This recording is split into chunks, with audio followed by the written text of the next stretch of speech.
नमस्कार दोस्तों, स्वागत है आपका पीसीएस बाबा में। उम्मीद है कि आप स्वस्थ होंगे, मस्त होंगे। आपका जो पर्व त्यौहार है दुर्गा पूजा बहुत अच्छे से गुजरा होगा और मेरी भी यही कामना है आप लोगों के लिए कि आप अगला जो पूजा मनाओ उसमें ये बेरोजगारी का जो टैग है आपका ये छूट जाए और आपको भी यही मानना पड़ेगा और इस डायरेक्शन में काम करना होगा अगर आपको सही रिजल्ट चाहिए।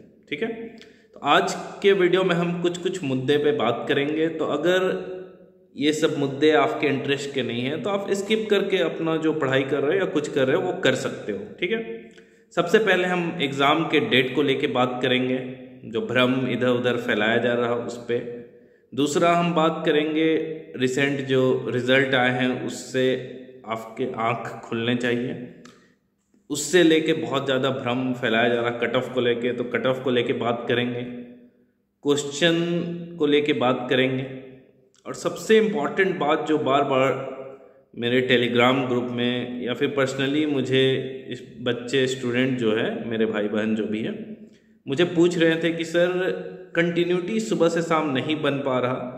जब अक्टूबर में एग्ज़ाम होने वाला था, अच्छा पेस था, अच्छा पढ़ाई चल रहा था, लेकिन इतना गैप के बाद थोड़ा एक डीमोटिवेशन सा हो गया है, मोटिवेशन नहीं आ पा रहा, पढ़ नहीं पा रहा हूँ, कंटिन्यूटी नहीं हो पा रहा, एक अंदर से डर सा लग रहा है। ठीक है, तो ठीक है, अगर आपको थोड़ा डर लग रहा, घबराहट हो रही है कि सिलेक्शन होगा नहीं होगा, मतलब एक चीज़ तो इससे क्लियर है कि आप उस लाइन में हो।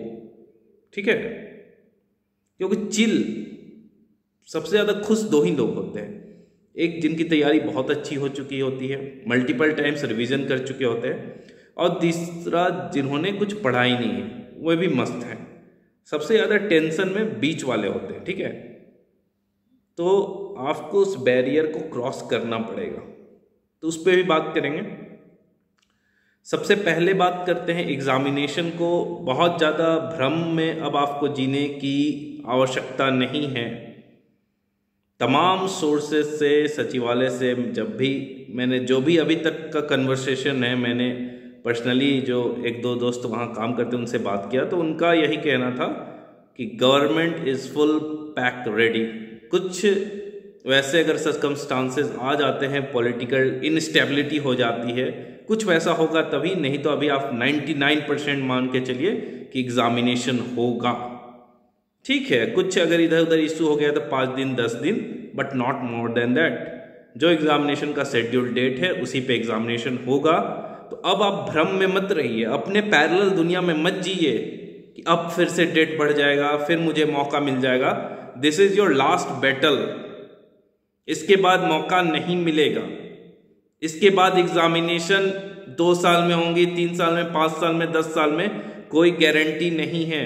जो अपने एज के बाउंड्री लाइन पे हैं उनका एज भी खत्म हो जाएगा, दोबारा वो एग्जामिनेशन को अटेम्प्ट कर पाएंगे या नहीं कर पाएंगे इसकी भी गारंटी नहीं है।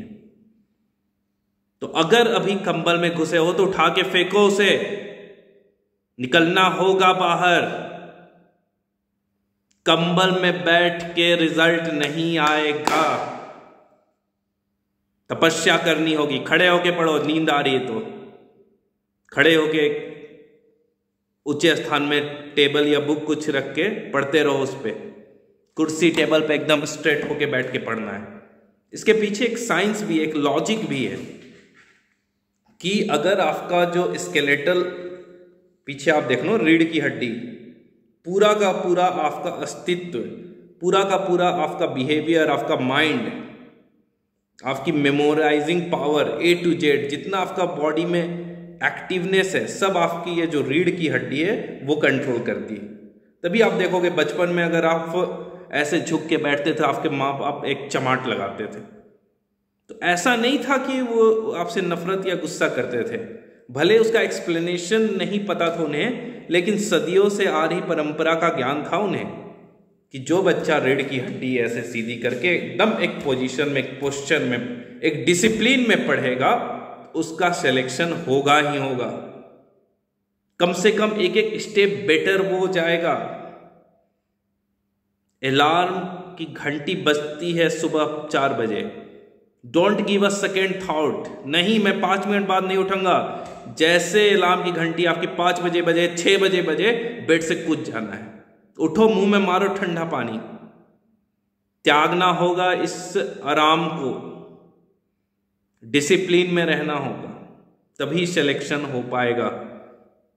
कंपटीशन आप देख रहे हो, अभी आपने पीजीटी का रिजल्ट देखा, लैब असिस्टेंट का रिजल्ट देखा। जब ये ओपन टू ऑल हो गए हैं तो हर तरह से यूपी से, बिहार से, छत्तीसगढ़ से लड़के आ रहे हैं, सिलेक्शन ले रहे हैं। और ये इसमें भी होगा सीजीएल में। It's a highly lucrative job. तो अगर आप यहां चाहोगे कि बैठ के पैर पसार के सो जाने से सिलेक्शन होगा, तो वो नहीं होगा। कुछ डेडिकेशन, कुछ डिवोशन आपको दिखाना पड़ेगा। कट ऑफ भागते जा रहा है, कट ऑफ पे आ रहा हूं, बहुत जगह चर्चा है 80%, 90%, इस तरह के अफवाह में आपको नहीं पढ़ना है। It's not possible. ये जो लैब असिस्टेंट की बात कर रहे हैं या इस तरह की जो भी एग्जामिनेशन की बात कर रहे हैं, इसमें नेगेटिव नहीं था, बहुत ज़्यादा हाई कट ऑफ नहीं जाएगा। अभी तक जितने भी टेस्ट सीरीज का मैं रिजल्ट देख रहा हूँ या फिर जो भी परफॉर्मेंस देख रहा हूँ, उसमें आप देखोगे कट ऑफ 65 to 70%, ठीक है, उससे ज़्यादा नहीं जाएगा। 70% से नेगेटिव एग्जामिनेशन है, इन द वर्स्ट केस 70% से ज़्यादा कट ऑफ नहीं जाना चाहिए अगर पूरा का पूरा प्रोसेस फेयर हो। अब क्वेश्चन अगर तुच्चा सा दे तो उसकी अलग बात है, अगर एक नॉर्मल लेवल ऑफ क्वेश्चन रहेगा तो 70% में हो जाएगा। लेकिन अगर अभी आप टेस्ट दे रहे हो तो आपको 80% की टारगेट लाना होगा, क्योंकि एग्जामिनेशन में प्रेशर होगा आपके ऊपर। तो अभी आपने बहुत ज़्यादा तैयारी की है ना, बहुत ज़्यादा प्रैक्टिस किया है, तो वो आपको एग्जामिनेशन में हेल्प करेगा। इसलिए बहुत ज़्यादा कट ऑफ की दौड़ में नहीं दौड़ना है कि कट ऑफ कितना जाएगा, मेरा कितना आएगा, सिलेक्शन होगा नहीं होगा। कर्मण्येवाधिकारस्ते मा फलेषु कदाचन। आपको अभी बस कर्म करना है, फल की इच्छा नहीं करना है। अगर डेडिकेशन के साथ, डिवोशन के साथ कर्म किया गया तो फिर आपको फल जरूर मिलेगा। इसके अलावा जो बाकी चीज़ें कंसंट्रेट नहीं कर पा रहे, चीज़ें याद नहीं हो पा रही हैं, तो मैं कुछ सिंपल और बहुत इफेक्टिव स्टेप्स बता रहा हूं, इसको फॉलो करो तभी सिलेक्शन होगा, ठीक है। सबसे पहला अपने दिमाग को क्या दे रहे हो और अपने पेट को क्या दे रहे हो, ये आपके कंट्रोल में होना चाहिए। अपने शरीर को एक मंदिर की तरह समझो, कुछ भी कूड़ा करकट इसमें नहीं डालना है। मंदिर में कैसे एक फूल एकदम तोड़ के आते हैं, फल लेके आते हैं, पानी डालते छिड़कते हैं, तो सोच लो कि जो भगवान को खिला रहे हो वही शुद्धता चीज तुम्हारे अंदर जाना चाहिए, क्योंकि भगवान तुम्हारे अंदर ही हैं। तो सबसे पहले डाइट पे कंट्रोल करो। रात को 2 रोटी, बहुत खाने का मन है तो 2 रोटी, उससे ज़्यादा नहीं। अभी मेंटल स्ट्रेस है तो दूध लिया करो, गरम गरम हल्दी डाल के दूध अभी रेगुलर पियो ठंड तक, क्योंकि तमाम तरह की बीमारियां भी चलेंगी ठंड के मौसम में, ठीक है। बाहर की फूड अवॉइड करो, heavy diet, non vegetarian food avoid करो। उसके बाद जब पढ़ने बैठते हो तो कुर्सी टेबल पे कोशिश करो अधिकतर टाइम बैठने का। सामने पूरा एकदम स्कोर कार्ड बना दो, लिख दो रैंक 1, रैंक 2, रैंक 3, दिस आएगा, कैसे नहीं आएगा, लिखो। और वही सामने दिखना चाहिए कि रैंक 2 है मेरा। और विश्वास करो, अगर 1 महीने ये कर दिया, डेली देख रहे हो ना, तो एक मोटिवेशन मिलेगा।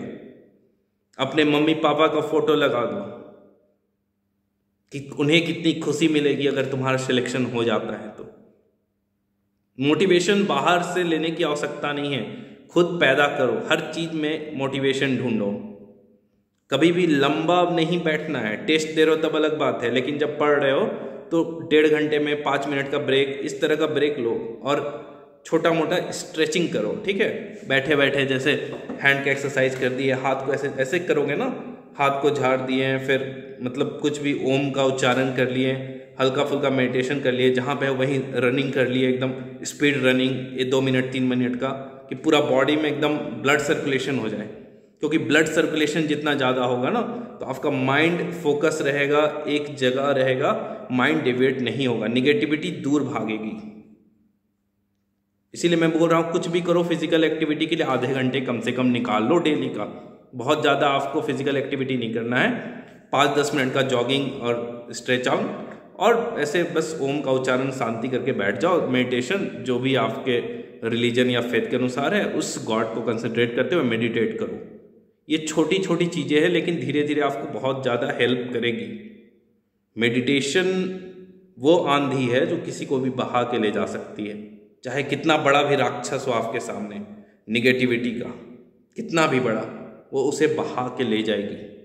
इसीलिए ये चीज़ करना है। बैठे बैठे जैसे आप कर लिए, आँख का एक्सरसाइज कर लिए, आँख को अप डाउन बाएं दाएं, ऐसे ही सर का कर लिए बाएं दाएं राउंड राउंड, ये सब आपको आना चाहिए। अगर आपको ये एक्सरसाइज योगा प्रैक्टिस नहीं आती है तो आप कमेंट बॉक्स में लेना, किसी दिन मैं आपको 5 मिनट का वो करवा दूंगा ब्रशअप, ठीक है। बस केवल आप ऐसे ऐसे नीचे करके ऊपर करो, नीचे करके ऐसे ऐसे एकदम आपको जोर जोर से इसको झंझोड़ना है, फिर हैंड रब करके आँख में रखो। तो आप खुद ही अभी करके देखो, ये चीज़ आपको एक अलग सा एनर्जी आ गया। जब आप बेड पे सोए होते हो ना, उठ नहीं पाते हो, तो आप यही करो, जोर जोर से सोए सोए ऐसे 10 बार करो, फिर दोनों हैंड रब करो अपने गाल में, मुंह में, सब जगह ऐसे करके रहो, अपने आप एनर्जी आएगी, तुरंत आप बेड से उठ जाओगे और पढ़ाई करने लग जाओगे।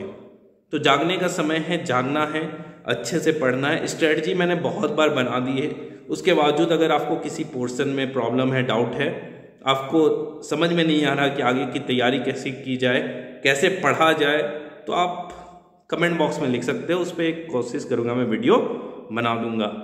लेकिन जागो, कहाँ पहुँच रहे हो डजेंट मैटर, लेकिन चलना शुरू करो, दौड़ना शुरू करो, धीरे धीरे धीरे धीरे। अभी भी इतिहास बनाने के लिए और इतिहास बदलने के लिए बहुत ज़्यादा समय है आपके पास। जब एनर्जी बहुत ज़्यादा होती है ना, तो समय बहुत पिद्दी सा हो जाता है, आप किसी की भी मार सकते हो। जय हिंद दोस्तों।